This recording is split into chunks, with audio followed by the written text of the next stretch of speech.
me, fella. Look here. Stand by.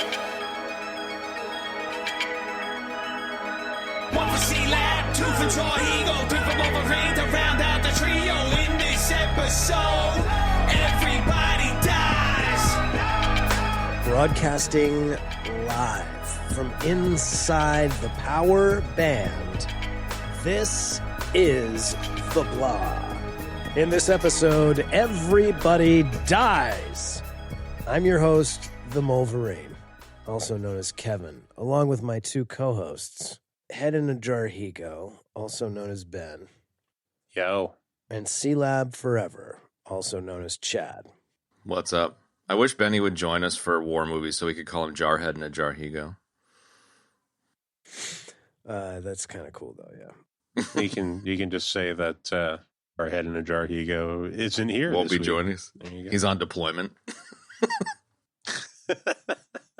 How about Head in a Jar Head? Wow, that's fucked up. Head in a Jar Head. Yeah. Jar We're gonna write it down. Jar Head in a Jar Higo. Yeah, that's it. Jarhead in a Jar Higo. Starring Jake Gyllenhaal. As Jarhead in a Jar Higo. Welcome to the show, folks. This week we're talking about the 1992, even though it was released in 93, cult classic. B++ awesome movie. Yeah, really. Army of Darkness by Sam Raimi, our good friend Sam Raimi, and our even better friend Bruce Campbell, and Embeth Davidtz, Ian Abercrombie, and of course Ted Raimi. Our third favorite Let's start Bruce. the show. Our third favorite Bruce. Let's start the show. High level. High level. The other favorite Bruces are obviously Bruno and Bruce Greenwood, but Bruce Campbell is very, very close to Mr. Greenwood for third place. Oh, he might be my personal fave, but yeah, that's fair. I think this is the greatest B movie ever. It's just the most fucking hilarious fucking movie, dude. It's so dumb, and I love it. And it had been a very long time. That's yeah. I'll go haiku length for my high level this week. nice.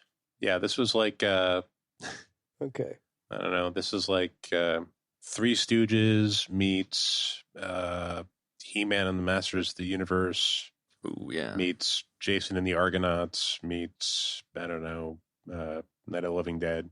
It's just so ridiculous and slapsticky and wonderful. It's perfect, like ramp for Bruce Campbell.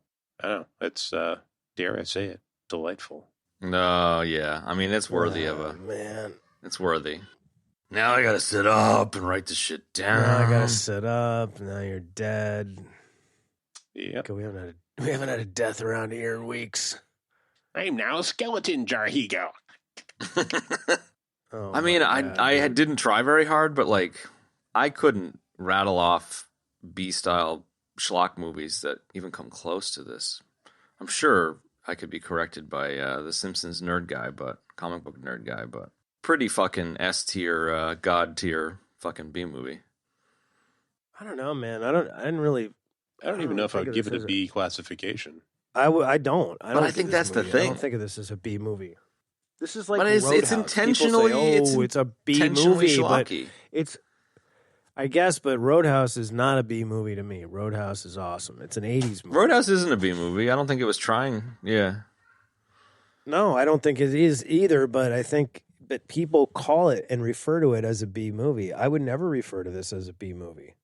I actually saw this movie in the theater, man. I'll never forget that set of circumstances either. I was going to school in Memphis. I happened to be in Nashville for the weekend. Welcome to Memphis. The guy who, you know what? You're dead, dude. You're dead for that. Terrible, terrible reference. Put man. on my blue suede shoes and I I'm know boarding the plane. Walking in Memphis. Man, I am tonight. You know, Oh, God. Are you going to sing Life is a Walking with Highway my feet next, dude? 6 feet under the ground. I'm gonna ride all night long. Yeah, I am. Okay. Anyway, I happened to be in Nashville for the weekend, and the guy that we were staying with was like, Thought it was Memphis. Yeah. No, I was living in Memphis. We went to Nashville. okay, sorry. Shut the fuck up, Chad. I mean, come on, man. We did a whole thing. We sang a whole song to you, and then you changed it. I know, but you weren't even listening because I said I was going to school. Rarely in Memphis. do. I happened to be in Nashville for the weekend, and the guy that we were with was like, "Oh, let's go see Army of Darkness." I was like, "Sure, fuck it, why not?" I didn't really know anything about Evil Dead. I mean, I remember seeing those movies in the video store. I tried watching one of them once, and I was like, I just couldn't get through it because it was too weird. So I saw it in the theater, and I was like, shit, this is awesome, man. I loved it. And I love that I got to see it in the theater. I've seen it a zillion times, and haven't watched it in a while, but this is a great movie. And I don't think of this as a B movie. I never thought of this as a B movie. I just think it's a awesome... You know, I remember us having this initiated by me, a bizarre discussion about horror comedy. I know I brought this up one time, and this is definitely like a sort of a horror comedy movie. That's a good one too, man. I love this movie. It's so goofy, dude. You know, like Ben said, the Three Stooges, all the skeletons are so stupid and so great, you know? So, yeah. It's a great movie, dude. You know, Raimi and Campbell and Raimi, you know, they started the whole thing together. And I dig that. And they've kind of stuck together through the whole low these many years, dude, and all these movies and stuff. So, I don't know. This is just a great movie. I'll leave it at that. Chad, it's pretty fun. Now you can talk. Now I can sing you a song. Yeah, I don't think there's any point in arguing about A movie, B movie. I definitely, for me, it's like it's peak B movie, but whatever. I will voluntarily take a death here because I actually don't think I've ever seen the other two, which is like me, but also kind of silly. It sounds like you might also be in that camp, Kev. Is that the case? I've seen only one of the other original movies. I feel like it's a travesty that I might have seen them, but I don't recall it. I feel like it's a travesty that I haven't. So Benny can make the call on whether that's worthy of a death or not. But I feel like it probably would be. But I don't think so, but I'll do it if you wish. If you command me, I will. To some, I'm sure it's absolutely a death. Oh, yeah. I'm sure you just stepped in it hard with that admission, but I don't know if it's 100% necessary to watching this movie. In fact, I think this one's a little more... It's leaning into it. I think Evil Dead 1 and 2 are, you know, they're trying to be a little more straight horror, perhaps. Yeah.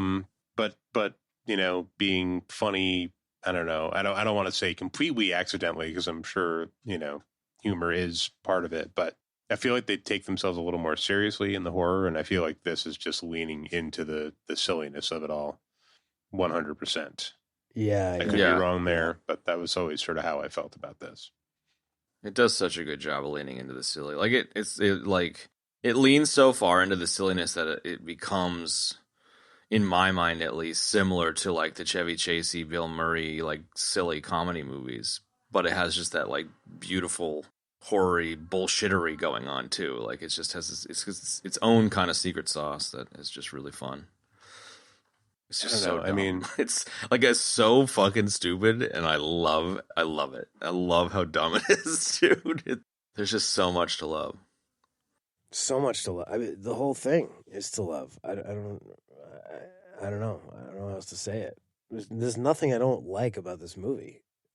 That kind of falls apart a little bit towards the end with the like fucking Battle of Helm's Deep Nightwalker fucking castle fight that goes on for like half an hour, but it's still fun. Why? What? I just feel like it's great. Well, as it goes through, like I'm obviously just being a little bit of an ass about this, but like you get taken along such a wild ride throughout, you know, like the Gulliver's Travels mini Ash stuff and the eyeball on the shoulder that splits into two guys, the book black hole, the books that eat him. Like it's just so all over the place. The opening pit sequence.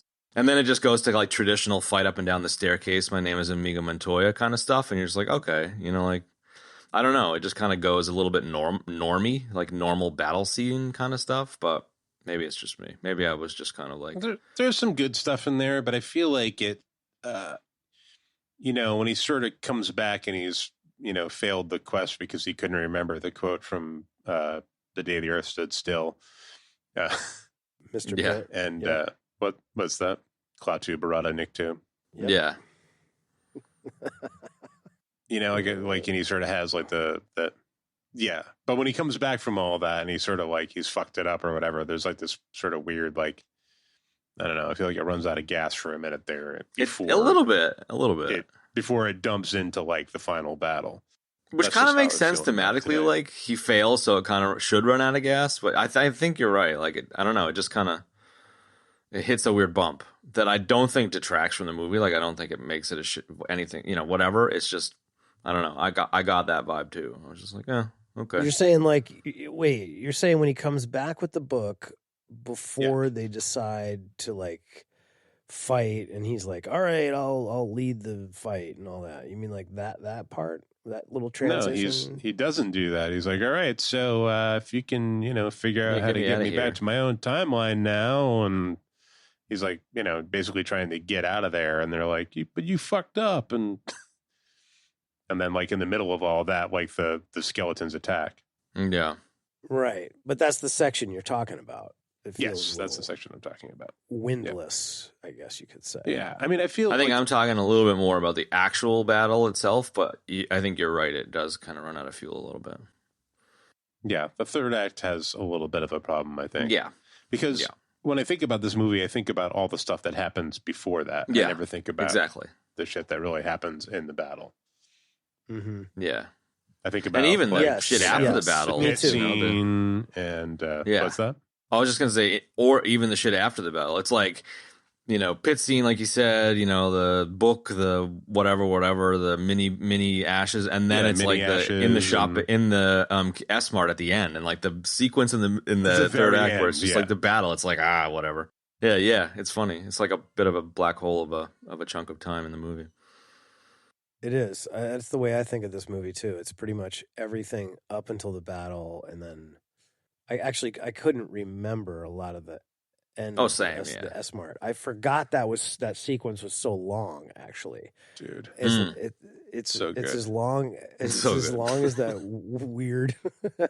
It's clearly a back holster, but I love how he fashions it on his belt, dude, for that freaking Winchester. So or whatever repeater rifle. rifle. Pulls it out and like spin cocks it and then fucking blasts off like he blasts off so many rounds with that lever action rounds. So fast. It's fucking hilarious.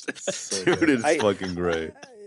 It is great. And I was thinking about the other thing I was thinking about too. I don't know why we didn't think about this, but that ultimate awesome fighting video game that we came up with that has like all those classic movie characters. Ash would absolutely be in that fighting game. As soon as I saw him with that when he was rapid firing the repeater rifle at the end, I was like, dude, duh. But with the chainsaw arm and everything, totally. Chainsaw arm, the boomstick, dude. Like, it would be great, man. You are a more of a film historian, but you might know the nugget that he was meant to be in the newer Mortal Kombat game, but they couldn't get the rights, and so it fell apart. But same. Like somebody else had the same thought. Get him into a fighting game. Yeah. Are you serious? Yeah. I think it's like. Go ahead. There's a whole Evil Dead like video game. That's one of those like really it's multiplayer, but like I think there was a couple. It's sort of I don't exactly know how it breaks down, but it's something like the multiplayer Alien game where like one person plays with the alien, and then like it's like the fire team Alien game or whatever. It's something similar to that as far as I understand it. Yeah, which was kind of a bummer because I don't really play those kind of games. Yeah. I always associate those with like the NES version of Friday the 13th. I played the hell out of that game and it was so fucking bad. So I don't know. It's like fucking 4 pixels walking across a screen, stabbing another like co-ed that's 4 pixels. Wow, on the OG NES, really? Yeah, OG dude, NES. Wow. Jason Voorhees. I don't know how I got my hands on that game because I was probably like 6 years old, but I don't know. rented it from Orange Street Video and kept it for 15 years because I didn't want to pay my late fee. Oh, I can't. You know what? I could the not. fate of everything from Orange Street Video. That's so weird. I could not sleep the other night in the middle of the night, and I literally scrolled through the entire A to Z in HBO Max, and every Friday the 13th movie was in there except for a couple of them. Except for Jason in Space or whatever that last one was. Jason versus Freddy. It was there was a couple, and arguably the best one, which was the fourth one. Sure, I couldn't even tell you. It's been so long. Think it was the final. I was really into those movies when I was a kid, man. Were you? The second one was amazing, yeah, and the third one, the 3D one, was kind of weird, but the fourth one was really good too. And after the fourth one, they all just completely went off the rails, in my opinion. Sure. Jason Takes Manhattan. What a bunch of I remember that one. That one was fucking so dumb. I'll watch the Muppets Take Manhattan any day, but Jason Takes Manhattan can go fuck itself. The Muppets did a better job of taking Manhattan than Jason did too, man. They did. They totally did. Dude, have you guys seen that sabotage? Speaking of the Muppets, have you guys seen that sabotage dub with the freaking with the Muppets? Beaker? No. Yeah. I'm It's into Beaker. It's Animal. I love the hard left Swedish turn Chef. there. Sorry. I'm sorry. This is a little stream of cool, consciousness man. action going That's on. But I saw it on I can't remember. It was one of the Reels things, YouTube or Instagram, and it was really funny, man. And I thought of the both of you immediately. I'll try to send find it through, bro. I'll check it out. Yeah, send it through, bro. Are you thinking of What You Want? Oh yeah. What did I say? Sabotage? If I said sabotage, that was yeah. wrong, and that's a death. And that's a Damn death. it! I got to sit up again. It was So What You Want. So did you see it? You must have seen it. Yeah, I was just looking it up. That's the Swedish Chef and Beaker and Ooh, Swedish Chef. I love me some Swedish Chef. Animal. And they're wearing turtlenecks and green beanies. As or you do. green, like, Yeah. berets. Good stuff. It's great. It's really great. Kev, you seem like the kind of guy that might still own a turtleneck. Do you still own a turtleneck? Does it go in your rollerblade closet with your short sleeve collared shirts? Hey, dude. Serious about that turtleneck? Do you have one? I don't have it. I don't own a turtleneck. I have a turtleneck. You need to own it. We all sweater. should now go online on the air and spend 10 minutes talking about buying turtlenecks because that's good content. I tell you what, I have had pretty intense neck pain for like the past 2 weeks, and I feel like it's because we've had like this kind of shitty, cold, damp weather, and it's just like getting to me at work. And a turtleneck will sort you I out. might need a turtleneck. You need a Yeah, cloth-based you very well may, neck dude. foreskin. I'm very Which, into keeping my neck warm and protected, Ben. Hence the neck beard, cold. right? Well, You no, I lose don't a have lot of neck heat beard. through your neck. You do. Mm. And when I was working out there outside and all that, You lose a lot of heat. I'm sorry. There's I always I love it. kept it protected. Protect your neck. There's a reoccurring joke in Letterkenny where the sort of main character, Wayne, during the winter, like he always wears like a button-up flannel tucked into his jeans. Uh-huh. But during the winter, he wears a turtleneck under it. And everybody's always like, "Are you serious about that turtleneck?" Like making fun of him. He's like, lose a lot of heat through your neck. True that. Oh, it's Serious true, with that man. turtleneck, Wayne? Lose a lot of heat for your neck. Like another thing against turtlenecks, besides the obvious thing that everyone has against turtlenecks, but it was I don't pretty know, good. why is everybody against turtlenecks? A proper turtleneck I can respect. It's the mock turtleneck, the Dickie, that I just cannot get behind. Well, hold on now, because a Dickie and a mock turtleneck are two different things. A mock, it only goes up a couple of inches, and a Dickie is like what Kent wore in Real Genius. Yes, I which is meant like the a Dickie. fake- I said mock turtleneck, yeah. but I misspoke.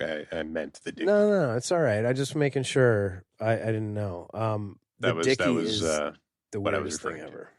Yes. The Dickie is kind of like the sweater tied around the neck kind of thing. Hey, is it kind of a No, that at No. least is like a thing. It's like an actual clothing item.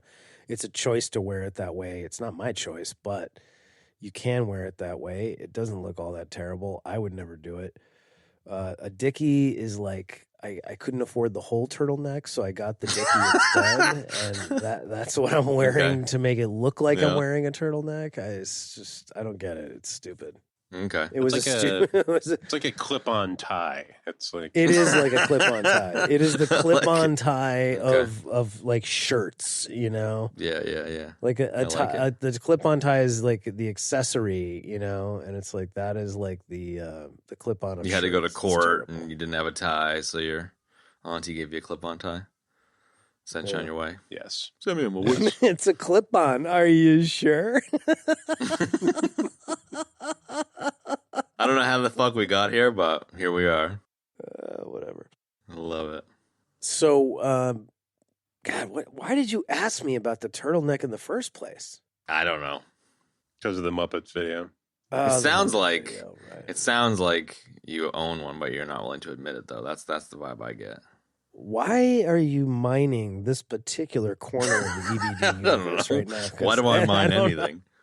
I don't know, but this one, usually there's some sort of bizarre anti-logic behind what you're doing. But I think it's like I just have this there's like a piece of lore in the EBD universe where like at Verde you have a closet with your Airborne brand rollerblades and like an entire rack of, you know, short sleeve shirt collared shirts. And I just like expanding what is in that closet of yours. I just think it's Well, I'll tell you what it feels like to me. It feels like you're digging a being a tunnel judgy bitch from Perth all the way to right under where I'm sitting in order to somehow sneakily attack me so that you can expose that I have this secret war chest of weird, nerdy shit. Weird accoutrement. And then no doubt. And then you can summarily cancel me on. Oh yeah, no doubt. Yeah, I get Shawshank. I like shake the dirt out of my pants as I walk around all the time.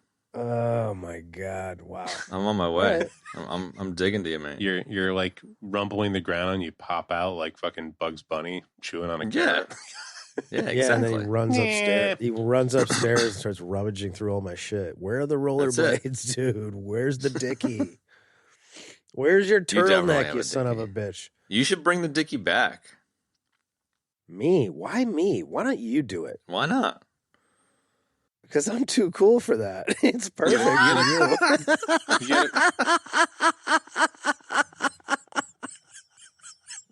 You got to bring back. You got to invent wearing like a t-shirt with like a Dickie over it. You know, like wearing the Dickie on the outside. There you go. That is very C-Lab. That screams. Yeah, dude. It's like it harkens back to the t-shirt over long sleeve shirt from the late 90s. There you go. Dude, the T over the long sleeve was the 90s, bro. Dude, it was, man. Yeah. And as I recall, Ben and I heralded it deep into the 2000s. Dude, I rocked that shit. Whatever. I remember with my buddy of mine, I saw him do it, and I was like, "What is that? Is that a thing you're allowed to? Can you do that? I'm doing that from now on. Is that allowed? Is that a thing? I'm doing that. Oh yeah, dude. Yeah. I did it full on grunge with like a T over like the fucking off-white waffle fucking long john long john top kind of thing. Yeah, dude. I did that, and it's not off white because you bought it off white. It's off white because it's fucking your grandma bought it for you when you were 6. Hey, it's grungy. Yeah, it was grungy. It's literally grungy. Hey, some of us had a hard time or didn't want to let go of the grunginess of the grunge of the 90s. Sure, man. And I was one of those people, and I don't care. I still have my original Rage Against the Machine t-shirt from 1992. In your closet. It's grungy, bro. It's beat up, it's ripped, it's fucked up. Damn. It won't do what you tell it. That's for fucking damn sure. Well, you know what? I'm not going to do what you tell me. I'm not going to throw it away, so fuck you. Hey! Motherfucker. Yeah. All right. Okay. Everything that we just set aside. All that aside. We all agree that the movie's great. We all agree it has a little bit of a dead spot in the middle. Awesome. I like how our show now has a dead spot in the middle. So that was a terrific segue back into the movie there. Yeah. That was Jesus junky. Christ. It was jonky for sure. I'll title this section the dead spot in the podcast. There you go. All right, so back to the movie. It's a good movie. What next? Yeah, we know that. It's great. It's epic. It's classic. I don't know. We were kind of banging around about the sort of the A movie, B movie status. We talked about sort of the dead spot in the middle of it, and I think that's when we got sidetracked. I know kind of exactly where we were. We were talking about you had not seen the other two films. The other I ones, had not seen one of them. Yeah. Same with Ben, Ash versus the Evil Dead. Friend of the show, Carl Aguilar, has been hounding me to watch it. I haven't gotten to it yet. Have you guys seen that one? The show? The only thing that's preventing me from watching that is that it's exclusive to Stars, and I can't watch it anywhere else. Oh yeah, you watch it, Benny? Yeah.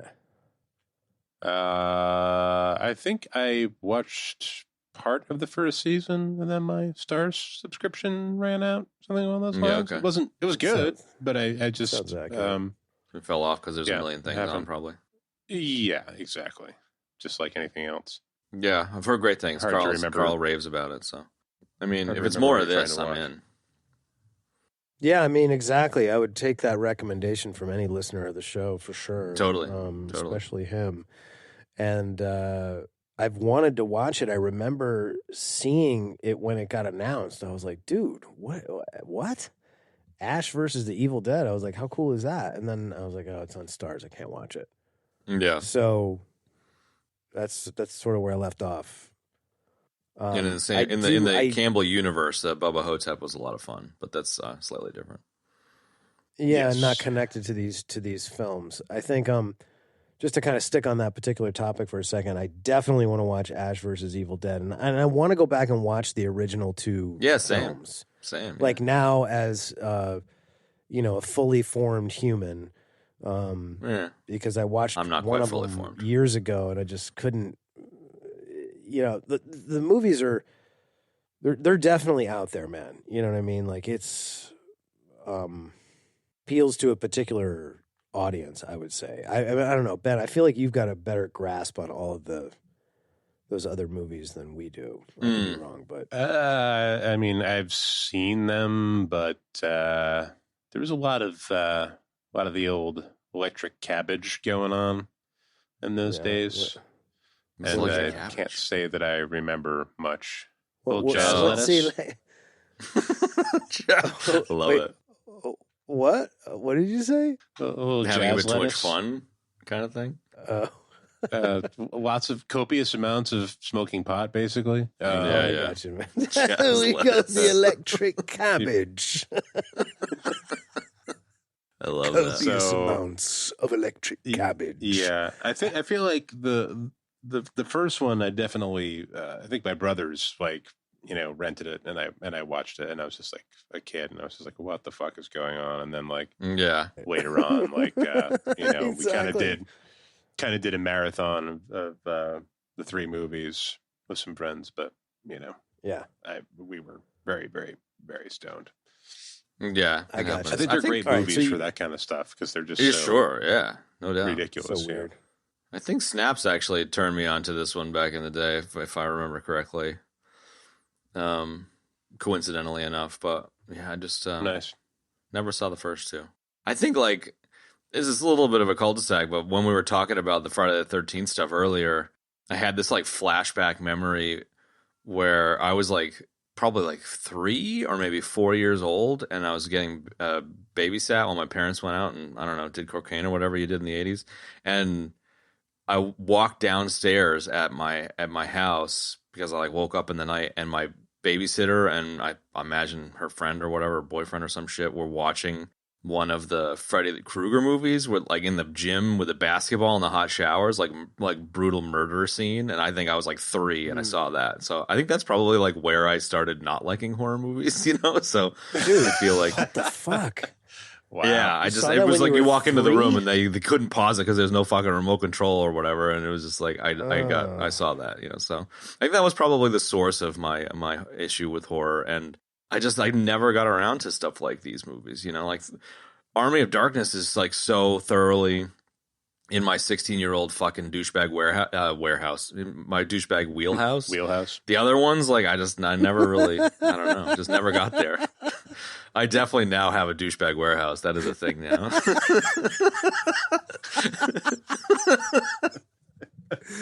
It's like Burlington Coat Factory warehouse. For douchebags.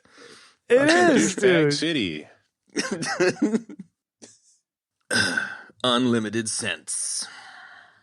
The widest selection of douchebags in New England. My douchebag warehouse also sounds like I don't know why My Chemical Romance popped into my head.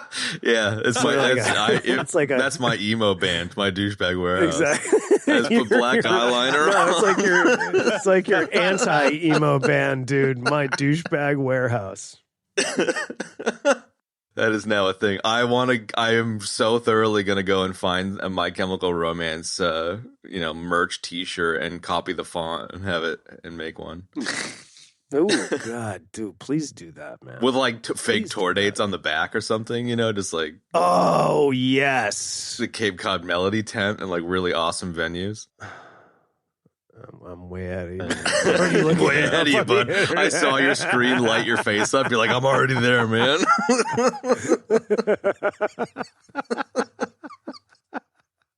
I like how you're going to type it in to try and find an image that makes you laugh that has no relevance to anybody else. It's like, yeah, okay. Yeah, that's good stuff. Oh, man. I was renovating apartments in San Francisco during that era of music, and the only music that was played on the radio at that time was that type of bullshit emo fucking rock music, and I cannot tell you how much I fucking hate that genre of music. Yeah, I believe it. Not a fan. You gotta do it. And now it's on all the classic rock channels over here. I don't know about over there, but that whole fucking flavor is now considered classic. Classic rock here is like grunge and shit, dude. It's like, wait, but they've gone past grunge classic into the rock here is early still 2000s. Like Zeppelin and Pink Floyd, which I'm totally fine with. Like, I'm fine with that. With like, you know, a little bit of grunge and shit thrown in. Really? And maybe we're just a bunch of like surfer dudes over here because it's like a little bit of old like Zeppelin-y shit, and then it's like grungy and fucking My Chemical Romance, you know, cutter music or whatever the fuck. Cutter music? What is that? Like music to cut to? No, music from Qatar in the Middle East. Got it.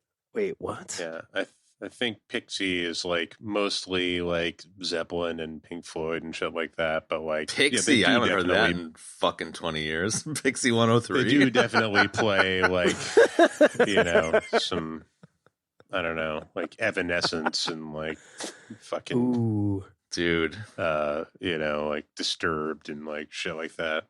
Dude, I like this. Evanescence. Disturbed's okay.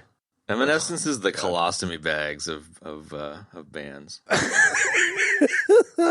I went on a little YouTube music hole the other night, Ben. It started off with videos, and like that's not like Papa Roach. It was Sum 41, Papa Roach. It was like all that stuff, dude. Why do you do it to yourself? What's going on? I was just like, oh, I forgot about that. What's that like? And then I just sit there and listen to the whole thing. I was like, yeah, kind of get behind that. Love it. Like, yeah, we were angsty. Angsty. You're still pretty angsty, to be fair. Papa Roach. Me? Papa Roach, Sum 41. There was a bunch of other shit in there, too. What was it? It was a fucking stupid band. I can't remember. It was another Papa major Wheelie. cul-de-sac. I love it. All right. I'm stopping. No, it's fine. We just tried to get back to the fucking movie and went full down. I just sent you my douchebag warehouse or whatever it was. My douchebag warehouse font T-shirt. I just sent it on WhatsApp. Yeah. All right. That's good stuff. There we go. All right. Cool. Because, like, I don't know. I've always been into zombie movies and stuff tangentially. Like, I think for me, like, 28 Days Later is my favorite zombie movie, but it's such a different type of zombie movie. Whereas, like, I'm assuming Evil Dead is in the zombie space, like the other classic zombie movies, but maybe it's not. Because Army of Darkness isn't a fucking zombie movie. It's, like, kind of a zombie. Like, it's the Dead Rises, I guess. I don't really, like, just talking about the lore of the whole sort of 3-movie series, or well, it's more than just the 3 movies now, but it never seemed like zombie territory to me. There may be No. zombie-esque creatures in it, but it really seems more like, kind of dealing with like, pure evil or demonic evil or, evil quite from another Hellraiser, dimension. That kind of thing. Not exactly Hellraiser, no, but like, the whole Necronomicon thing, the Book of the Dead, that seems to come from some other which is sort pretty of awesome. plane. Yeah, which is cool. I mean, and that kind of leads into another thing is that, despite the goofiness or the lighter tone or however you want to say it of all of these movies, certainly the sort of weirdness that Bruce Campbell brings to it, which I think everybody loves, is there's a very cool, sort of pretty rich bunch of lore in this little kind of world that they've created, and I think that's really cool, man. As like a sort of cherry on top of what everybody already loves about all of these movies. It's like indie lore. What came to mind when you said that was like when Benny brought Prospect to the table. Like it's such a big idea movie with a small budget kind of thing. Like it had its own chunk of lore that was super intriguing. I definitely think the lore is a big attractor here. It just keeps it just plausible enough to like keep your attention, and then there's the silly bits to keep your attention. Like it just there's lots going on for sure. The book is cool as hell. Yeah, I would really say probably the opposite. I would say that the style of the film and the tone of the film is really what is the thing, because like you and I, we've only seen the one movie and really kind of been two, if you take away the electric cabbage incident. You know what I mean? So I think that the lore is because there's more lore than just what we've got going on in this movie. Like this movie has a lot of it, with the Necronomicon and all that stuff, and it's very cool. But like there seems like there's more in the other 2 movies, and I just don't. I'm not as familiar with it. Yeah, but it's bound to be. I do like that there's a whole sort of microcosm that they created out of this, one goofy movie that they, not this one, obviously the first one that they cobbled together and made over 4 years. I did a little bit of reading about a lot of this, and that's where they all got. I didn't realize that was where they all kind of got their break, and I didn't realize Campbell was as involved as he was in the first film. So very cool. I mean, it goes without saying. I think lore is one of the things we've always talked about as being a key secret sauce to a lot of the beloved movies that we have. We live by lore, Chad. Yeah, that's it. And it's handled well. For such a silly movie, it's handled well. Right?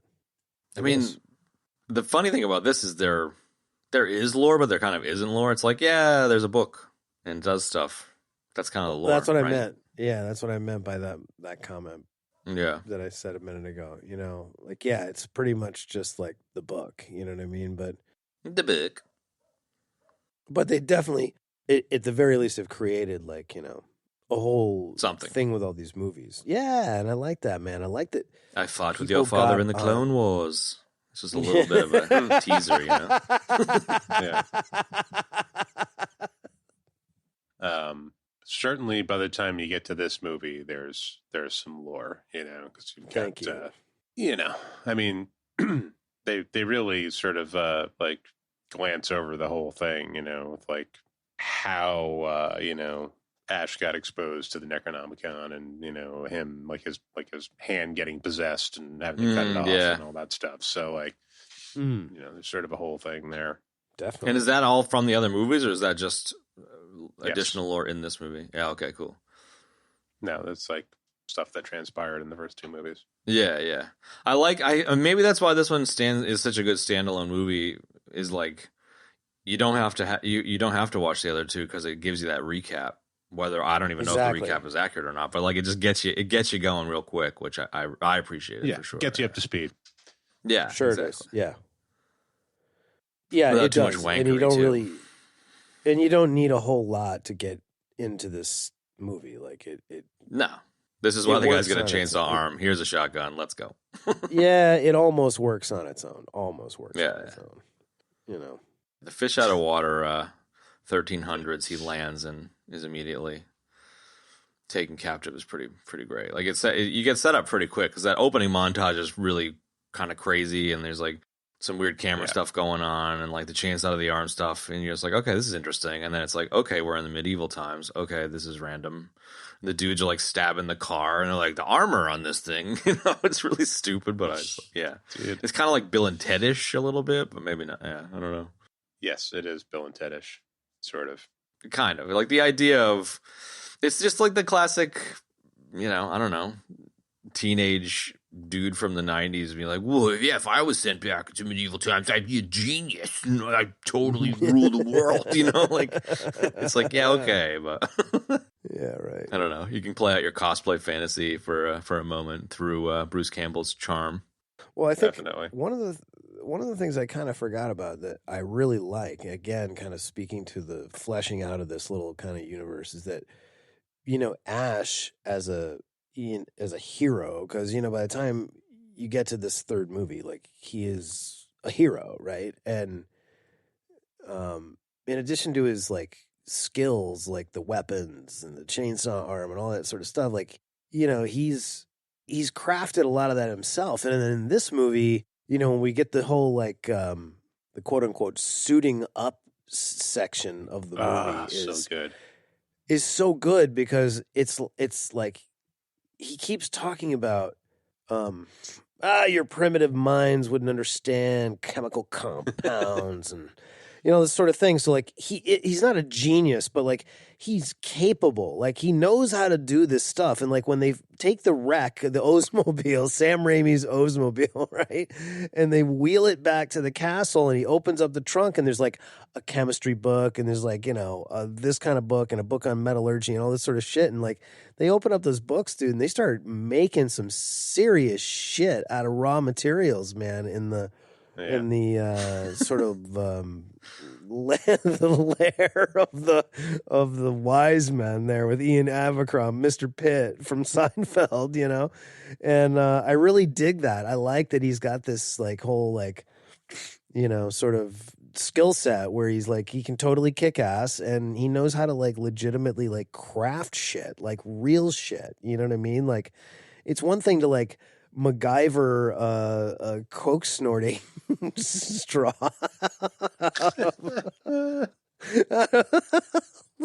out of an old pen, like with existing industrial materials. But Bruce Campbell is like, like he crafted his own robotic hand out of metal, dude. Right? That whole scene what that dude crafting was about? the hand was just terrific. So good. It's so And great, he crashes man. But crushes the goblet. yeah, groovy. Yes. And then he's they're mixing. They got those mortar and pestles, dude, and they're like making gunpowder and they're like making all that cool shit and explosives, dude. It's great, man. It's awesome. I love that. It's pretty silly. And how they retrofit the Oldsmobile, dude, with that giant sort of propeller thing on the front for chopping skellies up, dude. It's great. But No the point I was driving at was that Ash as a character is very cool because he is, like he's legit. And I think that this is what the killer combo of these movies, this entire property is that like, he's somehow, and I think this is what I really, really like about this movie, is that it manages to be funny. It manages to be silly. None of it ever is like stupid in an insulting way towards the viewer, or assuming that the viewers are idiots. You know what I mean? And the heroes are very kind of like Archer in the sense that like they're kind of goofy and dumb, but like they have real skills and they know how to do that. And I think like when you blend like funny stuff with like real kick-assery, I find that to be a winning combination. Very cool. And I think that's what could be the killer combination of this film and possibly this entire story franchise. Yes. Intrigued? Would you like to know more? Press Would 1. you like to know more? I had a moment watching this where I don't know, Campbell's kind of facial expressions or something was just so Adult Swimish that I was like, he's like a Harvey Birdman attorney at law, or like, Totally. you know, fits with like Archer or whatever, you know, like there's Definitely. just something about him, man, that if I could go back in time to the early 90s and cast him in like a live action Harvey Birdman or like a live action Archer or some shit, like he would kill it. He's just got that vibe about him, and it's just so fun. He does, Yes. and he's got a very you know, like a singular focus in that, you know, when you're inhabiting a character, you're selling it essentially, right? And like the more you're doing it with conviction, like we've talked about recently, like, you know, the more believable it is. And he has a focus and conviction that is, I feel like, in its own little corner of the universe, man. Like he can do these weird characters, man, and just not even flinch, blink, or even think about flinching or blinking for 1 second. You know what I mean? And he is just 110% in. And I think that's what makes them great. And I Sells think that's the shit what out makes of it. Ash great. Yes, he absolutely sells the shit out of it. And it wouldn't, like you can imagine a world where if you're not 100%, if you're 99%, it just falls flat. Everyone's like, "Who's the fucking weird guy?" But he goes 110, and like especially like the S-Mart at the end, you know, like I just feel like that one in particular is just so. He just sells it so fucking hard, dude. What does he say? Like he's like Ash or whatever. He says housewares or whatever he says at the end, introducing himself. Yeah. Fuck me, it's good. Yes. So fucking good. It is. No, it really is. I think in addition to everything that I just said, he doesn't give a shit what anybody thinks, and I think that that's great. Like, Yeah, you can tell that he loves this character, and he loves playing it as much as everybody likes watching him do it. That's the distinct impression that I get, anyway. I mean, I would get pretty old. Like, it sounded like he retired when they canceled Ash vs. Evil Dead, I guess, and like doesn't want to. That's what he said. Do the character again, but like I think that's fine. You've been doing it for long enough, dude. Like you can hang up your spurs. Yeah, man. But while he was doing it, he was committed for sure. It seems. Definitely, no doubt. I mean, Bruce Campbell's great. I mean, I'll sit and watch him in fucking old Spice commercials. You know, I mean, he's just I'll watch him in anything. Yeah, he's got a vibe. Fantastic. You know. Yeah. In fact, he's not the main reason, but he is a major reason why I started watching Burn Notice with Jeffrey Donovan. It was on USA 2007 to 2013, and it's sort of like Jeffrey Donovan's like an ex-spy, and like one of the main recurring characters was Sam Axe, played by Bruce Campbell, who was an ex-FBI guy. And I just was like, dude, it's Bruce Campbell. Like, I just started watching it because of him. Gotta see it. And it was a great show, man. It's a great, like, it's an interesting and different kind of, I wouldn't say a spy thriller show, but like an interesting spy sort of police procedural type show. That's right. And a good one. And it's him and Donovan and Gabrielle Anwar. And it's a great threesome combination of characters and actors. So it's definitely worth watching. But, you know, to your point, Ben, like I started watching that. A big part of why I started watching it was because he was in it. I was like, dude, Bruce Campbell, of course. Watch anything. You know, and then you take well, I mean, we probably commented on this before, but like, you know, like he played a character in every one of Raimi's Spider-Man movies, you know, and like the fucking theater usher. And anyway, in my mind, the theater usher that he played, and I believe it was the second one. I'm not sure if it was the second one or the third one, but God, that theater usher was so funny, man. The way he did that, he can take like the smallest part like that and just really make it very memorable, you know. And I just think that's so fantastic. He's just got that charisma on top of all of it.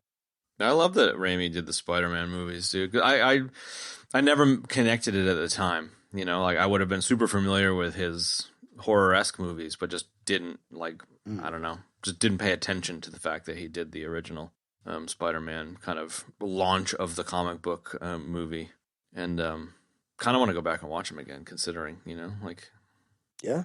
It fit his camera style, like all the weird zoomy stuff and weird stuff kind of fits with that. So it kind of makes a certain amount of sense. Yeah, and it was cool to see, because he'd done, these movies are, I wouldn't say, they're not schlocky, but they kind of are, but they kind of aren't, film. Yeah, a little bit. I mean, they're definitely, lower budget films, and like Spider-Man, I think came out, the first one was in 2002, so about 10 years off of this one. And it was cool to see, what a talent like Sam Raimi could do when he was given like an actual property and a bunch of money to do it. You know what I mean? Versus, he kind of he scrapped so hard, I feel like, in the beginning, to get Evil Dead made and Evil Dead 2 made, and even to get this made. And definitely to get Darkman made, like we talked about Darkman and how great that was. But that was an homage to The Shadow, because this guy is like a serious, old school kind of superhero and comic book fan, dude, and he really wanted to do something with the Shadow property, which I think would have been incredible, coming from a big Shadow fan myself, Could, yeah. But, we're all getting older. We are. Bruce Campbell is now 65. 63. Guy still looks amazing. Dude still looks amazing, though, man. He could totally jump in and do Ash still. Totally. Oh, yeah. I think. Ooh, yeah. Anyway. The medieval setting I particularly enjoyed here, for all of the obvious reasons. And like what? I don't know, like just the fish out of water stuff. I've never really been into like period movies, I guess. Yeah. But like, I don't know. There's just something about a modern person going back and being, having all the knowledge and being like a fucking super genius, but you're just like a normal dude that like graduated high school or whatever, I don't know. It's just something funny about it. And the him getting busted, and then there's like the two lords that are fighting each other, and he gets sucked into the bullshit, and like when he like, this is my boomsticks, the guy's fucking sword and stuff. Like, it's just, I don't know, man. There's a lot of funny shit going on. It kind of has like maybe like the Western Back to the Future kind of appeal, a little bit. Yes. And whilst I don't always love that, kind of time traveling fish out of water scenario. Yeah. When it's done right, though, it hits the right note. When it's done, yes, exactly. And I think it's definitely done right here. Because, you take a movie like Back to the Future, for instance, 3 in particular, right? Because it's much further back in time. It's funny, but the way these two guys do it, it's just even funnier, man, by an order of magnitude. Definitely. Like he's not trying to blend in or hide the fact that he's from the right, Ben? He's not trying to hide the fact at all. He's just unapologetically there, and he just hates everybody because he's really from Housewares at S-Mart, dude, So he's just like, you fucking primitive savages. Don't touch that. You're entirely too stupid to even look at it. Now get out of the way. You know what I mean? Like, he's immediately like, everybody's stupid. I'm superior. I'm going to start ordering him. Even with Sheila, it's dude. Great. Like, I loved how flat and stupid their relationship was. It was just great, dude. Oh my God. So dumb. It was great. Pillow talk, baby. Yeah. I was just saying some stuff, man. Like, oh my God. To this day, I still say, first you want to kill me, now you want to kiss me. You want to kiss me. Blow. Blow. Maybe that relationship in particular is kind of like the babes from Bill and Ted, Like, I don't know. Mm-hmm. She just...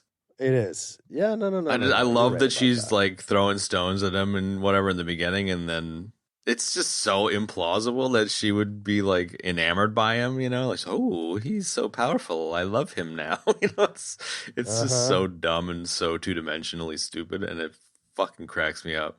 It is. Give me some sugar, baby. It's just so fucking give me some stupid. sugar, baby. It's so great. Yeah, Evil Ash was pretty funny, man. Evil Ash was funny. The zombified version of him? Yeah, and like, you know, Yeah. he you know, gets the eye and then it Splits turns into into- another head and then he splits in half. Yeah. And, you know, it's like, Yeah. and then Evil Ash gets all fucked up and sort of turns into like Skeletor, Yeah. meets Darkman or whatever. With an underbite. Yeah, which was great. Skeletor meets Darkman. I love that. It was kind of Skeletor meets Darkman, and that underbite was great. I love the but you could tell that it was like an extra sort of jaw appendage, Mandible. and the makeup and the mask. It was Yes. great. Yes. You know? Yes. That was There's like the something- eyeball shoulder splitting thing. Like, is a super fun. I wouldn't say it's Yes. not lore, but like it's a really creative, silly thing, which I guess pulls from some Japanese movie or something. But whatever. No, I would Fuck me, it was consider good. that lore. That's what I Yeah. would consider lore. You know, It's like just the really way funny. the way the way things kind of move and work in a world or in a book or a movie or a story of any kind. You know, that qualifies, I think. Yeah. Yeah, there's something very there's something very Masters of the Universe about the final battle. Yeah, I With, like that. the I like that comparison. skeletons, and you know he's got like the you know he just like turns his car into the fucking battle wagon with the fucking I love it. The propeller. Yeah, plane totally. propeller on the front to like smash it. Like I don't know, there's just Totally. something about that final battle that sort of just reminds me of like you know one of the battles from He-Man. Masters of Definitely. the Universe. Yeah. Which, like, kind of also is like a battle like you had with the He-Man toys. Like, you guys might have been too old for He-Man toys, but I used to have all the He-Man Nope. toys and played the shit out of I those didn't have them fucking all, things. but I was definitely. Well, I didn't have them all for either, but sure. the ones that I had, I played the shit out of them. It's never really my bag, but lots of my friends had them. Yeah. Because it is the kind of thing where you're like, and then the battle wagon smashes the fucking skeletons. And, you know what I mean? Like, they I just turned it remember into the a movie. cartoon having lots of like silly, you know, Yeah, fucking, exactly. you know, battles like that, and then just like the, you know, the mashup of like medieval technology and like newer technology, and you know, I don't know, it's just something about it, sort of. Yeah. It was reminded an me interesting of that. synthesis of science and magic together, for sure. Yes, yeah, and yeah. like it resulted in like a lot of very weird and kind of goofy vehicles. And Yes. Yeah, I think that's kind of what you're driving at. That's what I'm that feeling. is what I'm anyway. driving at. Yeah, Right, and then like you yeah, have like and the car to kind of the Oldsmobile, Sam Raimi's Oldsmobile is not quite in the same vein, and it's a little bit more cobbled together, but yes. it has a similar feel to some of those vehicles somehow. I don't know how exactly, but Oh, that, because it's Well, cobbled together. it's Like, got it. the whole fucking He-Man Yeah. show was cobbled together. Yeah, I know, but like Yeah. when you would like some of those vehicles, when you would look at them, it's like they weren't like, you know, cobbled together, you know, like they made it in the back of the castle like Ash did. You know what Yeah. I mean, like that's what I mean by that. So yeah. but the car was definitely cool, and there was a couple of interesting and you know weird items like the train whistle. You know, I was like, where in the hell did that come Where- from? Because it would have had He to have spent been like a in week his crafting car it. because they haven't invented that sort of thing yet. You know, it's sort of the same thing when he ends up in the cabin that causes all the trouble. Like, I don't know why I never noticed this in every watching, because I've watched this movie many, many times over the years, and I was like, how is there a wood stove in this cabin, dude? This is like the year is like 1300. Like they haven't invented wood stoves. It's very grapes of yet, Kev dude. stuff going on. I love it. It is a little gripes of Kev, but it's like it's pretty there and it's pretty glaring, and he burns his face on it to the point where he picks up a spatula, which I'm pretty sure had not been invented yet either, to peel Okay, his SpongeBob. face off of the thing. Yeah, right? Exactly. So, yeah. The windmill. So yeah, the windmill car was awesome, man. The battle wagon. Yeah. Yeah. When it first S-Mobile. rolls onto the scene, you almost can't see the car underneath. Like it takes a minute for you to realize it's built on top of the car. Fury Road, kind of Mad Max-esque, but also real janky. Yeah, I would have been psyched to see more action with that vehicle in the movie, but I'm not surprised we didn't, considering the budget and what was going on in the movie and all that kind of thing. Sure. With all the armies and skeletons and stop motion and whatnot. Skeletons strapped to a horse's back running around. Oh my God. And the stop motion, man, with the skeletons. That was fun. I forgot about that. And I was like, man, this is awesome, dude. Like, and then when I read later, like some of his inspirations in this trilogy of films, and especially this movie, one of them was like, or two of them were Sinbad and Jason and the Argonauts. Both were movies that had a lot of stop motion, dude, and actual stop motion skeletons in them, which when I saw those when I was a kid, I was like, oh my God, this is the coolest thing I've ever seen. So I really appreciated the stop motion work and the stop motion skeletons in particular, Yeah. It's great. Super charming. And they did a good job of it in this, it's pretty solid. It really is, dude. They had those skeletons carry like a whole giant plank to go, cover the ditch right in front of the door. And I was like, wow, dude, that's a lot of work. Yeah. Because it takes 8 hours just to move like one finger like that. That's so, it. Yeah. I had just come off of the Ghostbusters one with the kids, and there was, the red-eyed beasts that Clortho and Dana turn into are super stop motion too. So I definitely had a bunch of stop motion yesterday. I don't know. It's like nice pooch. Yes, have some. The stop motion, like it looks janky as shit now. At the time, it was cool, and like it's like janky, but there's tons of nostalgia there. I can get 600 of the generic brand for about the same price as 300 of the name brand. See, salicylic acid. Invited all my clients over. I could write it off my taxes and invite my friends. All right, what else? What else about this wonderful movie? I don't know. Bits and bobs, I reckon. We were already there, I think. We are. Chainsaw hand, dude. I mean, like, that's pretty... The chainsaw hand is pretty fucking iconic.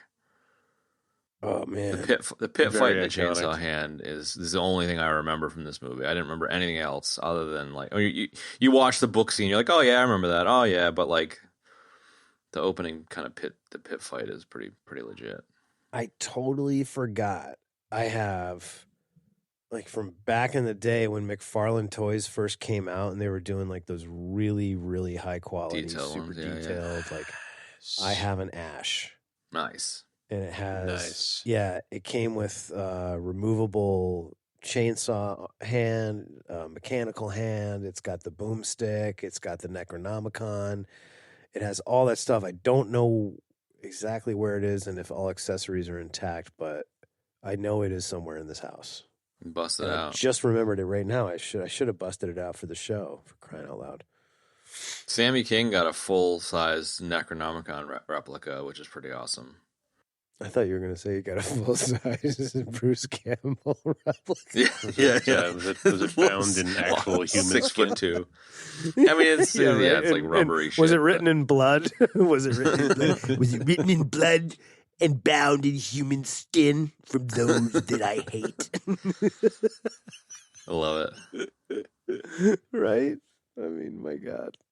For whatever reason, I've never been a prop head when it comes to like owning the stuff. I totally see the appeal, but I've just never done it.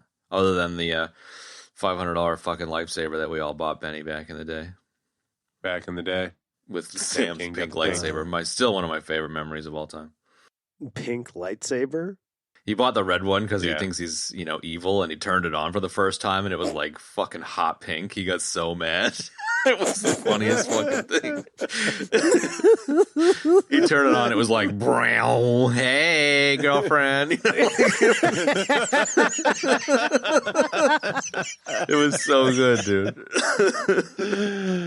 Oh, God. Shit. The look of, he was like disgust and shame on his face all at once. Like, he's just like, I paid $500 for this. Fuck, it was just seriously one of my life highlights. Hey, everybody. Hey, let's have a sword fight.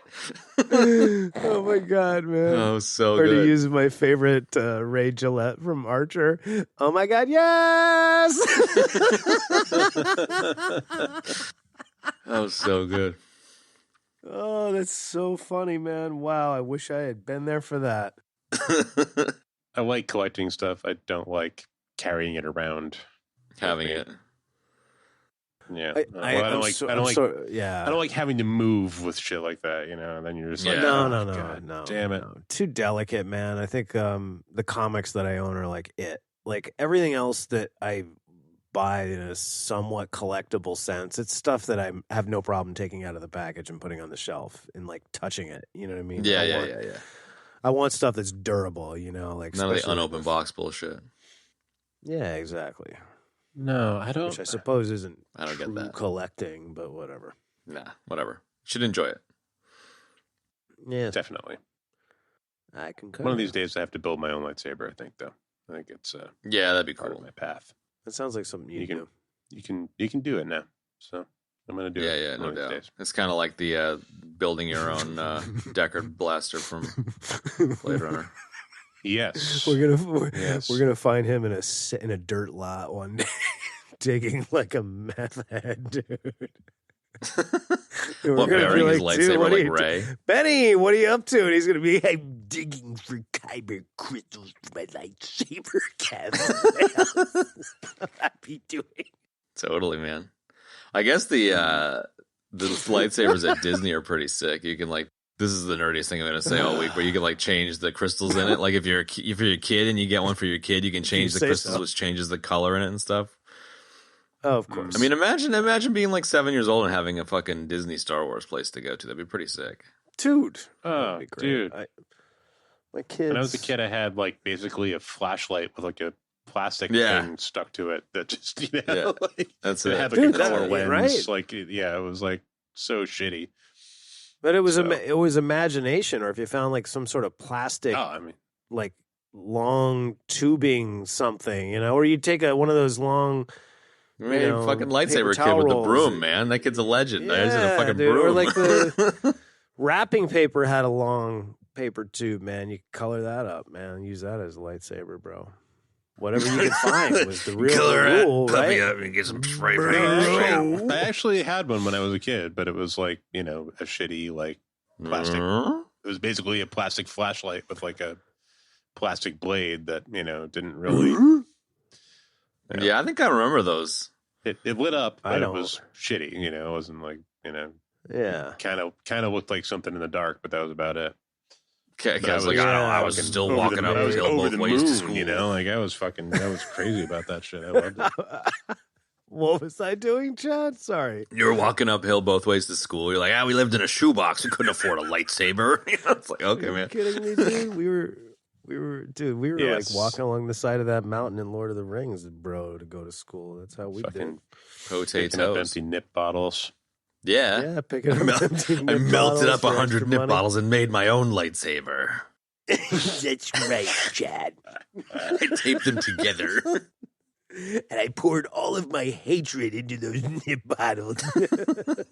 Oh, that's cute. You only have a little bit of hatred. You still have like that much hatred. Fill a little nip bottle. So positive. That was funny, man. Yeah, I remember those lightsabers, dude. I don't know. They'd just be cool. I'll be right back. All right, man. Okay, so While Benny is away from the mic, we need to talk about Ted Raimi as the satellite tech in Clear and Present Danger. the satellite tech. Yeah, he's in the Patriot games and Clear and Present Danger as a satellite tech. I was like, where do I know him from? Maybe it's this. And I was scrolling through. I'm sure. Yeah. Okay, He's not the code breaker dude. He's not that guy, but he's like another dude. A dude playing a dude. A dude playing a dude. So I thought he was I thought that he was as well, but I wasn't sure. I was like, because I'm pretty sure there's another actor that looks very similar to him. I love how you and I are just like so far down the rabbit hole in that fucking movie. We should do like a episode, 300 twofer where we just talk about it again. Just do it again. How dare you, sir? How dare you, sir? We were just talking about Ted Raimi was satellite tech in Clear and Present Danger, and I was like, we should talk about Clear and Present Danger while Benny's away, because otherwise his eyes will fucking roll back in his head. So that's what we were doing. Oh shit, you're right. Patriot Games and Clear and Present Danger. Wow, nice. I said next time we do like a twofer on like episode 300, we should just do Clear and Present Danger again, just for shits. Just so you have to do the show notes again. That's the only reason we're gonna do. We're not even gonna release the show. It's just so you have to listen to us talk about Clear and Present Danger again. That is right. Because Ted Raimi is all over the Spider-Man movies too. So I was just like, I don't know where I know him from. Was he all over the Spider-Man movies? Yeah, he had a role in them. All three of them, I think. Ted Hoffman. I don't know who the fuck he was. He probably worked for Willem Dafoe or some shit. He was probably Jay Jonah's assistant or something. Anyway, I was going to ask you while Ben was away, what are we doing with the rest of this episode of this podcast? Just wrapping it up.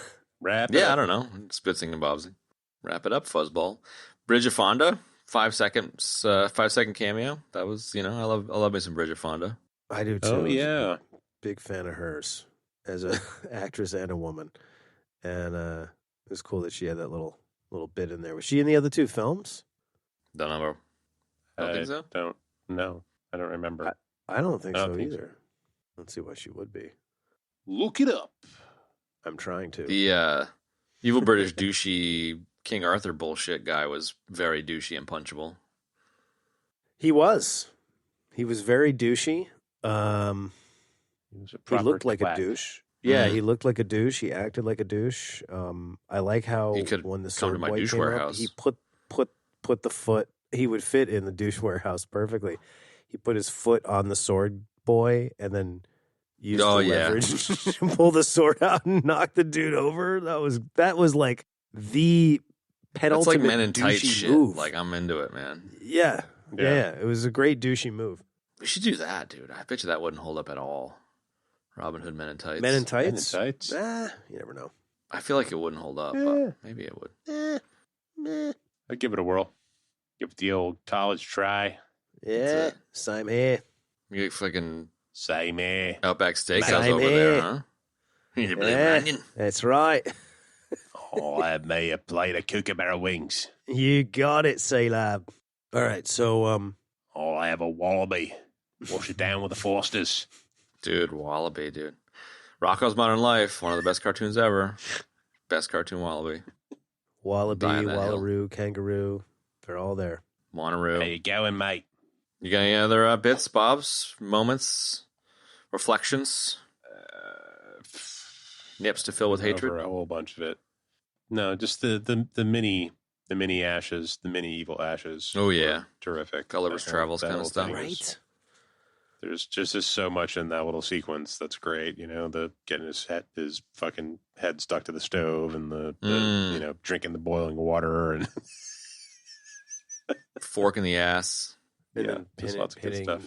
Throwing the little fork as a trident into the other mini ash was cool. Yeah, dude, very Aquaman. Into the mini ash. The nail through the foot, dude, was great. There's a lot of funny sort of pratfallish humor just in that sequence. Terrific slapstick, yeah. Yeah, I agree. That part was great. That and the whole eyeball and the shoulder splitting off was very, very, it's just a cool concept. I like that whole idea of getting like infected with evil and then it just kind of grows to the point where it like breaks off and there's enough genetic material to make a second. But that's a good example of what you were saying earlier about leaning into it. Because like I feel like the pratfall mini ash stuff, if it was just that without the eyeball split, you could almost have that kind of fall on its face, But the fact that they go even further with the eyeball shoulder and the splitting, it takes the Gulliver's Travel stuff and like it keeps going. They just like really commit to it, and it sells it. I think. Yeah. On its own, it might not work. Sure. But the good Ash, bad Ash stuff is like, I don't know, it reminds me of the Scott Pilgrim Nega Scott, where it's like Nega Scott, and then they go have like they're like, oh, we're gonna go for lunch. It's gonna be great. Yeah. He's a nice guy. Nega Scott. Yeah, and there's just good, just more Bruce Campbell. So yeah, true. Can never get enough. Nope, not quite. No, I think I'd almost say he's kind of like criminally underused. Like Bruce Campbell, somebody that I want to see more of, like Sam Rockwell or definitely, dude. But unlike Sam Rockwell, he was criminally underused. Like he just never got in my opinion, the amount of work that he should have got. This is the only lead he ever had, according to more criminally IMDb. underused for sure. According to him, I still think Sam Rockwell is criminally underused, but much more so than I don't know, man. I mean, I think the difference there, Ben, without belaboring this whole thing, is that Rockwell was always playing these cool characters, right? Even though he wasn't getting maybe the recognition that he deserved. Now he's getting the recognition that he deserves, and he's kind of all over the place too. Not in the like a Pedro Pascal, Duke Leto way, but he's definitely on the map. The Oscar Isaac way. No, sure. I mean, he's definitely in way more shit than Bruce Campbell is. He definitely has way more recognition than Bruce Campbell does, but I still feel like he's underused. Yeah, no, I'm with you. I'll say, let me throw this in. I often am very like, well, not conflict is not the right way to say it. Maybe the way to say it is like that combination of like goofiness with humor has to be like the mixture has to be exactly right for me to love it or get into it. Yeah. And the mixture is really perfect in this movie. And I found all of like the Army of Dead, like there's a lot of like dumb jokes in that whole. Oh, so many. So many. Great. Dude, from like minute one when Evil Ash, digs up one skeleton and is like, all right, and I get to work digging up the rest of them, dude. Like, it was funny. It was a lot of stupid, funny jokes in there, man, and I really appreciate that. And just like the way they moved, they're just kind of they're like they're all like Skeletor, kind of like that and Scooby Doo mixed together, kind of in a funny way, So I appreciate that. Evil Ash had a little Cobra la la la la la moment there too.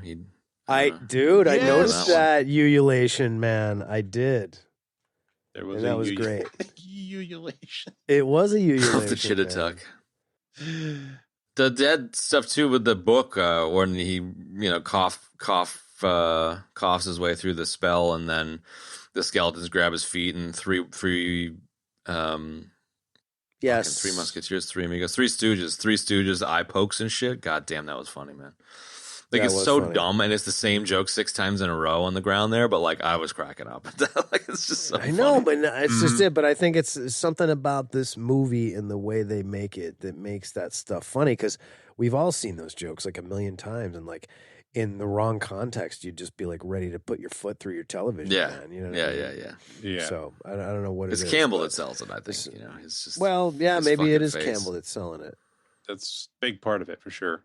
Yeah, the context too, with like the skeletons and this kind of horror scene, because it's fish hooked by the it's going back and like this is kind of less bits and bobsy, but I'm going to say it anyway. It's like the movie is constantly like going back and forth between being 100% dead serious and everybody's serious about what's going on and not, and being like the opposite, which is like 100% goofball. So like right before the skeleton hands are like grabbing him and doing like the all those things we were just talking about, like he's trying to figure out which book to pick, dude, and it's like when he opens the wrong book, it's like this vortex to hell, and it's like some cool practical very, makeup like, there real too, and and scary. It's kind of scary and crazy, dude, you know what I mean? And then the other book tries to bite him and is flying around like a bat, and it's like, it's just, again, I think it's possibly what the killer combo is of this movie is that its ability to do stuff like that, like go back and forth, like flip flop so quickly, man, or have all those elements mixed together and have it, being sold by the staff. I can't believe I was just about to say that. Being sold by the staff as well as it is. That's great. The team. Yeah, the staff. Oh, I'm Sam Raimi. This is my staff. Welcome to Army of Darkness. All right, anyway. Anyway, somebody else. Bitten Bob. Bitten Bob. Same Bobs. I mean, goes without saying, the whole pit scene. Yeah, dude. Oh, dude. That's probably my favorite part of the movie, man, is that whole beginning. The pit scene is terrific. The giant fountain when of they blood. when they throw the dude in and the first guy in, and it's just like, it just turns into like a blood geyser. Fucking fire hose. The blood guys. I think my favorite part is when Ian Abercrombie goes, "Strange one," and throws him the freaking chainsaw in slow motion, man. Come on. And it's just like the way that it clicks stump. onto his hand. Yeah. Onto his stump, yeah. Click. So good. So good. And he comes Oh my out too, God. and he's just like, anybody else want some? And he gets up in that dude's face and starts like pushing him and poking him. Fucking love that dude. And then the dude turns and pushes his want squire, you know? You want some? And he's doing it in such a way that you don't really know what he's going to say. Yeah. And he says it like really slow with this particular like cadence, and he's like, "All right, who wants some?" And I was like, I remember I was like, did he just say that? What is that? What he's saying? Who wants some? You want some? I'm gonna give a shout out to some. There was some ridiculous hair, and that guy that was like the blacksmith dude was rocking a serious mustache, bro. That was a pretty sweet stash. Shout out to that guy. That thing was like almost like a Fu Manchu. It was shaped like a handlebar, but like you could see the thing blowing in the wind later. So it wasn't like a handlebar that went like down the sides of his mouth, not unlike the one that I am currently rocking. But like you could see it blowing in the wind later in the movie when he goes, "I'll join you." He's the first to join Bruce Campbell in the fight against the Army of Evil. And yes, that guy had an excellent stash, and there was some you have other my steel. Yes, there was some other people that had some seriously goofy facial hair and head hair, dude, and I really appreciated that. Yeah, no doubt, man. Which Next. segues into the special effects too. Like you mentioned it a little bit with some of the various scenes, but the practical effects were just so fun. Just So great. the Army of the Dead, yeah, but like all the crazy like zombie lady witch blister faced fucking people, and there's a lot Like of the that. hag inside the castle, she was the best, dude. Yeah. You will die. Yeah.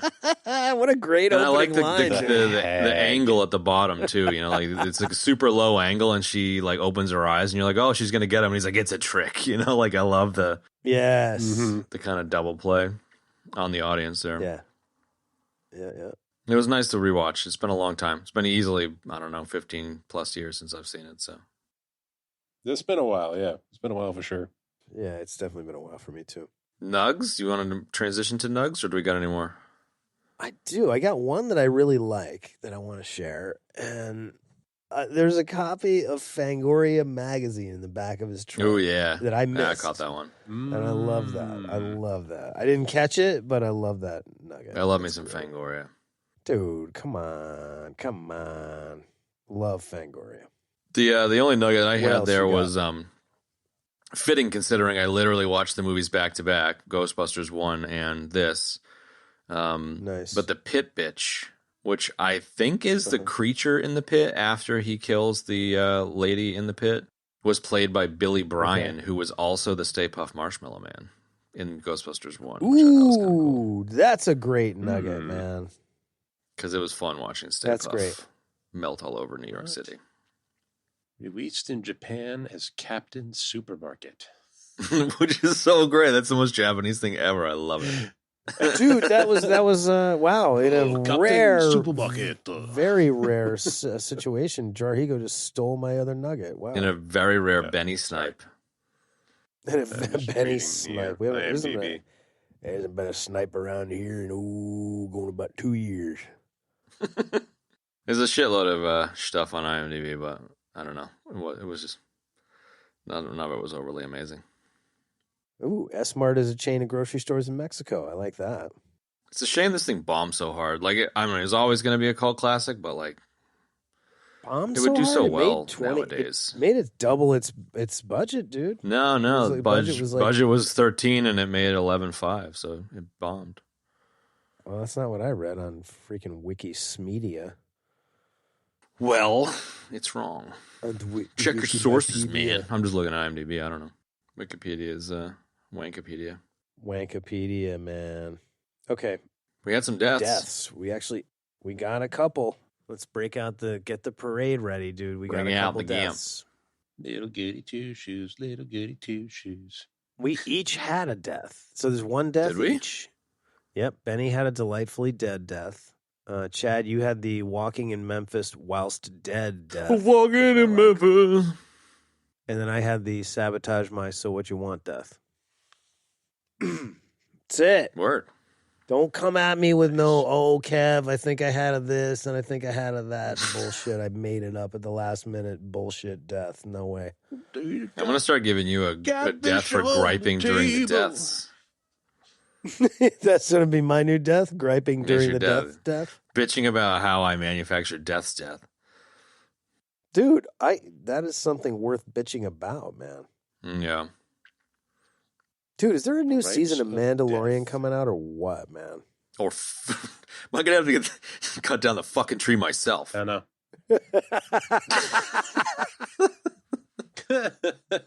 $2 million? Chad, lately, anytime anybody... How are we doing on that, Marv? We're on top of that, Don. Oh, that thing you just told me just now? Yeah, anytime somebody says anything that sounds remotely like the $2 million thing, especially in a Latino accent, I immediately started You thinking stop about the presses. $2 You're like, million. hang on, everybody, hang on. Everybody wait a second. No, I don't, because $2 I'd be million. flogged publicly if I did that. Nah, I'll $2 flog you. million? I'll flog you, bro. I'll flog Love you. it. Oh, yeah. We're on top of that, Marv. I mean, Dave. I mean, Don. Here the Japanese have been shot. Wow. Holy shit. The rating section, I would imagine this is Has been if you haven't watched it in a ejected long from time. the podcast. It has. But if you haven't watched this in a long time, it's worth a revisit, I think. I can't imagine anyone hasn't seen this. I highly recommend this movie, and I would encourage anybody else to sort of check out the extended universe. Certainly watch the first two movies. Yeah, I want to watch more I'm of going the to stuff. go back and do. Yeah, I'm going to go back and do that. And the now. show. I don't really. We didn't talk about this, and I don't really know a whole lot about it. I don't know what's involved with the Evil Dead Rise movie that came out in 2013. Oh, yeah. I know that it's like kind of part of the whole thing. I know that Sam Raimi and the guy that directed it were, at the very least friendly. There was talk of a sequel to that, and the sequel was supposed to be Army of Darkness 2. So I don't really know what's going on with that. I'm very also curious to watch Ash versus Evil Dead. Now, interestingly enough, for anybody that really wants to fucking nerd out about this, there is a shit ton of comics that came out. Yeah, about Army of Darkness. There's a nice list here on Wikipedia, and the only one that really caught my eye that I'm semi-interested in is Darkman versus Army of Darkness. I have no idea what that is, but it sounds like it could possibly be cool. It's just Liam Neeson at the Terrific. county fair with zombies throwing fucking things at bottles. Army of Darkness invades the county fair. Oh, don't look at my face, Julie. Don't look at me, Julie. You're so angry. Julie, have I ever told you I have a particular set of skills? Wow. Dude, here's Rise of here's the another fucking great- Dead of Evil is just full of 12-year-olds. You know, you've got to, you're going to be intrigued by this one, dude. Here's another title of one of the comics. Army of Darkness, Shop Till You Drop Dead. Like, just based on the way that they do these movies, I'm so intrigued by what that comic could possibly be about. I love it. Maybe it's takes place in S-Mart or something, some kind of extended battle. Yeah, maybe that could work. Could be cool. Could be cool. That could Anyway, work. The name of this, they wanted to name this movie The Medieval Dead, and I think that would have been really good. I got cock blocked. Yeah, that would have. What? Really? Yeah, the studio cock blocked. Chad? I think that's a great name. Hey, Mr. 8-bit Jason Voorhees himself. There was a couple, two other comics. One was Freddy versus Jason versus Ash, and the other was the other was Freddy versus Jason versus Ash, the Nightmare Warriors. I'm into it. I'd watch a Bruce Campbell mashup from the mid '90s with those fuckers. Those are comics, bro. Yeah, I know, but I'd watch that imaginary movie. When AI can make me that movie, I will watch it. And I'm sure, and for Umba, who I'm sure is listening, who probably already knows this and is going to throw a spear at me from London. He's going to throw a fork at you. Right? There's a role-playing game from Eden Studios that was published called Army of Darkness Role-Playing Game. It came out in 2005. He's got it, definitely. That's it. I'm sure he does. Anyway. Right on. Chad, what are we doing next week? So yeah, Spy Game, dude. We're doing Spy Game. Oh, fun. Nick Marv's favorite actor, Robert Redford. Oh, God. Let's do that. We just won't tell Nick he's in the movie. Okay, so anyway, folks, thanks for joining us for Army of Darkness, and we'll see you next week for Spy Game. We'll see you on another time. Bye. Later. And that's going to wrap up this week's episode, folks. This week was our 250th episode. We did absolutely nothing to recognize that. It's a fitting movie, though. Like, it's a fitting movie for it. Too fitting. I agree. It's fitting. So, anyway, yeah, too fitting. Thanks for sticking with us. There you have it. If you'd like to check out the show notes for this 250th anniversary show, you can do so in your podcast app of choice or at our website, ebd.fm/episodes/250. 250 shows, folks. Thanks for sticking with us. If you'd like to support the show, you can do so in a number of wonderful ways. You can support us on Patreon directly. You can rate us and review us wherever you get your podcast. You can also tell your friends and loved ones to tell your mom. Our show. Tell your mom to check it out. She'd like it. And if you'd like to, tell your mom. Or your mom, yeah. Part of the world. And if you'd like to check us out on social media, you can do so on Instagram. That's where we hang out. We use the handle @EBD Podcast. And that's it. Thanks for joining us for Army of Darkness. Thanks for sticking with us for 250 shows. And we'll see you next week for Spy Game and show number 251. So long for now, folks. Two for Troy Eagle, three for Bubba Ray to round out the trio in this episode. Everybody dies.